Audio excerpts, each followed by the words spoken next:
এসে আমি এক দৌড় দিয়ে বাড়ি পৌঁছে যাব। শিয়াল আমার বাড়ি এলে আমার মুরগিকে খেয়ে ফেলবে। ওই তো ভালু। আমি শিয়ালকে ধরতে যাই, শিয়ালের বাচ্চা চলে আসে, সেই শিয়াল বাচ্চাকে আমি দড়ি দিয়ে বেঁধে মেরে ফেলে। বাঘের বাচ্চা আমি ধরে এনে একবারও মেরে ফেলে দিইনি।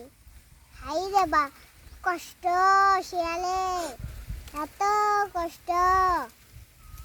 শিয়াল তার ছেলের জন্য এত কান্দে, সিধা দিকে আসি বাড়াই ওই দিবে, শিয়াল ওই দিবে থাকে, ওই তেরা আলো জ্বলছে সেটা। আর আমি কি করছি দেখুন, এই দেখুন, আমি পিচ্ছি, আমি গাছি, এদের মেয়েরা আবার আমি আবার কলার গাছে ঠিক মারবি, কলার গাছে ঠিক মারবি, ঠিক মারবো কবি। ও ও ও ও ও ও চলো বাদুম।